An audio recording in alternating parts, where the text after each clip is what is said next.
Molly McNerney, Jimmy Kimmel's wife and head writer, went public on this topic recently, so I feel it's fair to comment respectfully in public.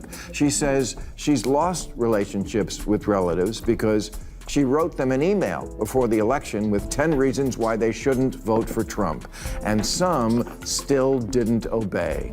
So, 10 reasons. I can think of 100. But I would never present it to someone as an ultimatum. Ultimatums don't make people rethink their politics. They make them rethink you. Let's start with something that perfectly captures today's absurd political frenzy. Jimmy Kimmel's wife and head writer, Molly McNerney, recently revealed she cut ties with family members after sending them a list of the top 10 reasons not to vote for Trump. And some of them ignored it. I didn't say it. She did. That single incident sums up much of what's wrong with American political culture. Before diving deeper, do yourself a favor. Click like and subscribe if this resonates, because it really helps the channel. Molly's email is just one example of a bigger problem Bill Maher has been addressing lately. The left has an almost obsessive need to control everyone's thoughts, votes, and actions. Maher, a lifelong Democrat, has officially moved on. He argues that the left's fixation on converting Trump supporters is both arrogant and counterproductive, and he's right. Nothing convinces someone to change political views like being told they're unethical, stupid, or simply wrong. Ultimatums don't convert. They just make others resent you.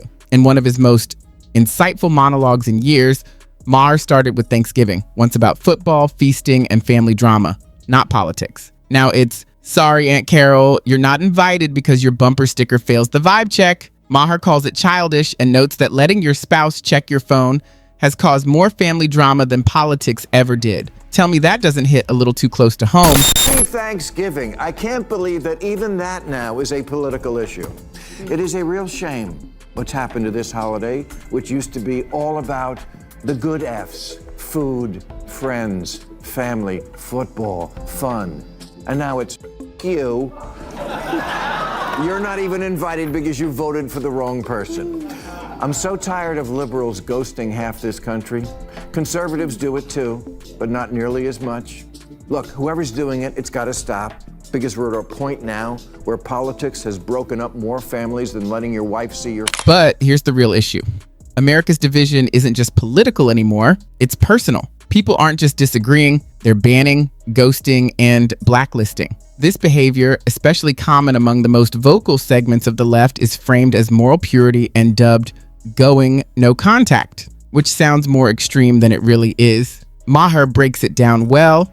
He says there are now two types of liberals: the suppressive kind, who are treated like untouchable, morally contagious cult members, and those who still believe in talking to people. The worst part?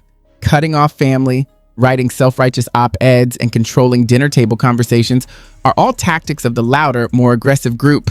Former Obama speechwriter David Litt pointed out that ignoring conservative relatives is politically unwise, but the woke wing tried to discredit him for promoting simple human communication.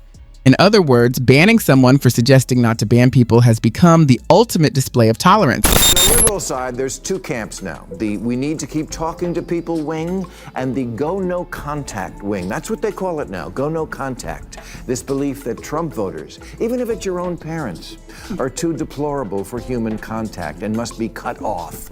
Like Scientologists do to suppressive people. A former speechwriter for Obama named David Litt wrote an op-ed this year called, "Is it time to stop snubbing your right-wing family?" where he admitted he'd had a change of heart and that was the wrong approach. So, of course, then the woke wing tried to banish him for breaking ranks on their policy of hating people who don't agree with you on everything, because what fun is life if you're not cutting somebody? The most absurd part? People actually think this strategy works. They assume that if they lecture and shame enough people, everyone will eventually comply. Maher points out the truth. Moralizing and denouncing doesn't change votes.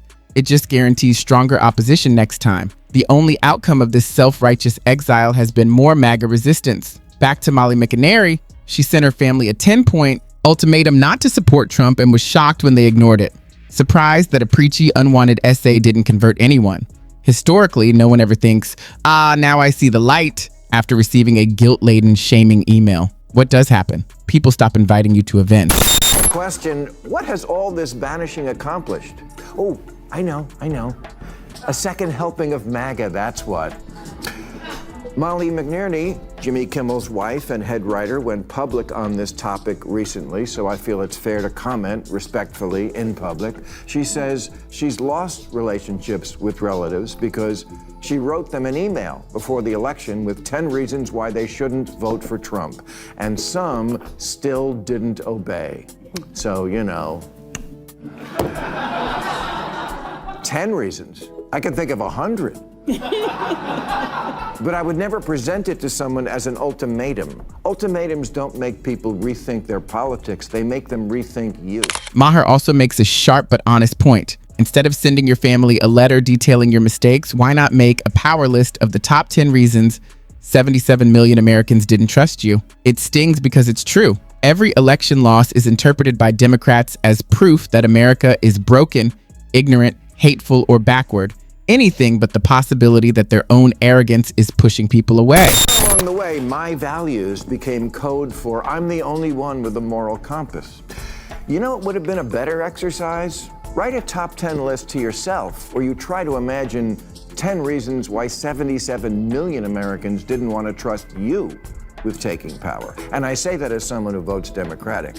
As I like to remind my very pure friends, we voted for the same person. You're just why she lost.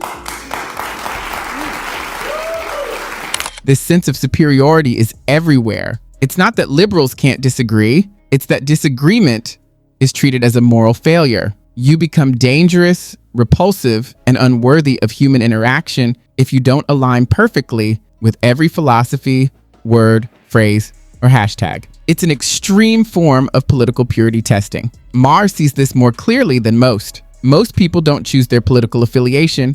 It's inherited through upbringing, religion, life experience, family, and geography. Like software, you can't just update someone's perspective by talking at them. Maher says everyone's a monster until you talk to them. And he's right. When Marjorie Taylor Greene appeared on his show, many liberals saw her as a boogeyman, but some viewers admitted, wow, I kind of liked her. People stop being caricatures when you speak with them instead of about them. Please try to remember, especially at this time of year, that most people don't decide their politics. They inherit them.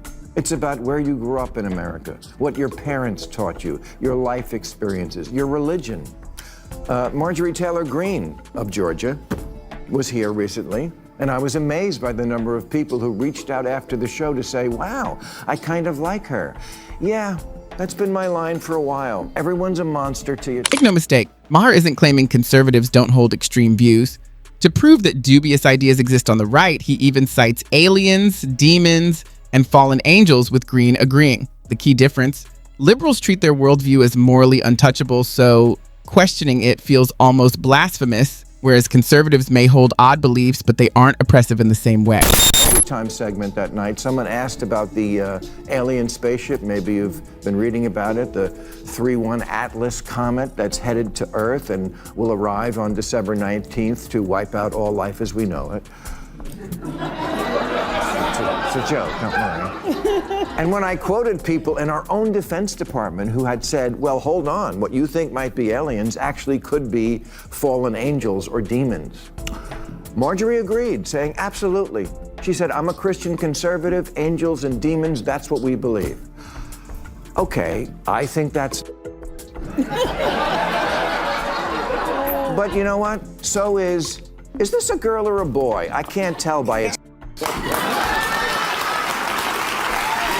Some of the biggest spectacles of wokeism, safety campaigns, open borders, queers for Palestine, or that strange protest banner last week, are things Maher promises not to dwell on. The point remains, foolishness exists on all sides, but the way each handles it differs. Conservatives expect conflict while liberals treat it as betrayal. Maher highlighted this perfectly with a Hollywood-revealing comment. Having dinner with Trump supposedly hurt people, as if the most pro-Israel president in history were Hitler, which he clearly wasn't. Liberals aren't morally superior just for claiming it.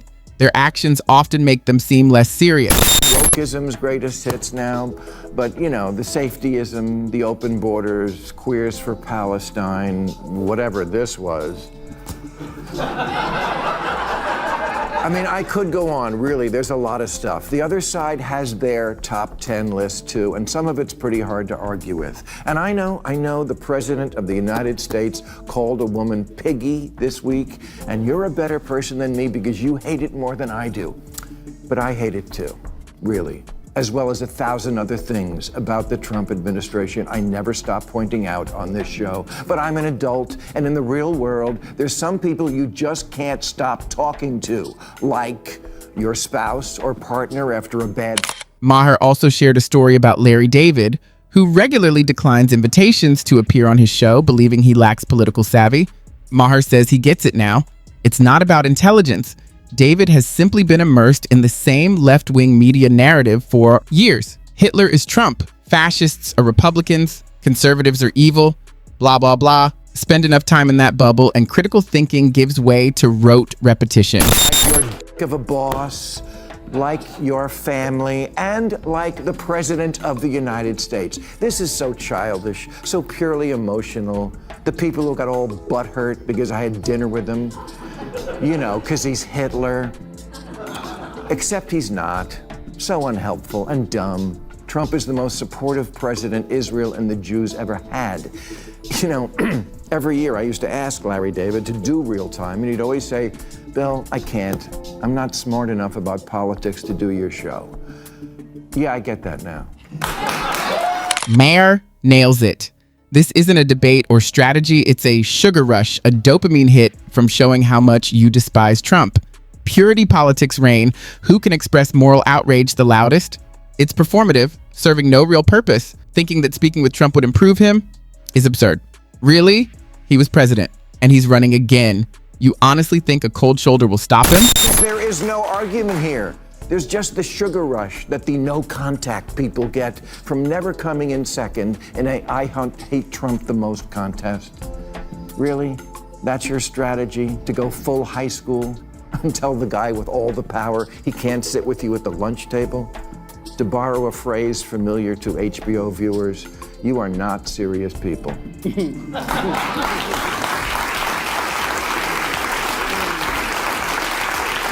I mean, what exactly is the argument? That by talking to Trump, I'll elevate him?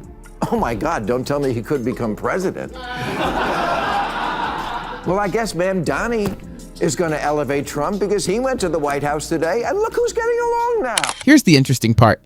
Democrat Mayor Eric Adams, who had previously sparred with Trump on the side, recently visited the White House, and they actually got along. Not because of sudden friendship, but because they both wanted to improve New York. People were surprised, but they shouldn't have been. Adults converse, make concessions, and get things done. If opposing politicians can do it, maybe the rest of us can stop blocking our uncles on Facebook. Axios even ran a piece on how to influence Trump. Cutting him off, lecturing, or tweeting wasn't effective. Face-to-face interaction was. Trump softened, listened, and negotiated in person, like reconsidering Intel's CEO or deciding against sending the National Guard into San Francisco. Human connection works. Outrage doesn't. MBS was at the White House this week. Biden thought he could cut him off, but a year later he found out he couldn't. There's no perfect way to deal with Trump, but not engaging is for sure nothing. Axios wrote a column in August entitled 11 Ways to Influence Trump, based on many interviews with people who have done that. Number 8, get face-to-face. The trick is getting in the room, away from cameras and social media. Trump will say or write horrible things, but rarely in person, one-on-one, where he comes off kinder, more interested, less erratic. Exactly. And there's a bunch of examples of this. Most recently, the CEO of Intel, who Trump was hating on, but then he met in person, and now he's a great guy. Trump was gonna send the National Guard to San Francisco, but somebody talked him out of that. Maher's main point is simple. We don't have to agree on everything politically, but we must keep communicating. After a fight, you don't break up with your spouse. When coworkers annoy you, you don't block them. And you don't treat family as adversaries over a vote. That's not activism. It's immaturity disguised as moral superiority. We can survive Thanksgiving with someone who voted differently.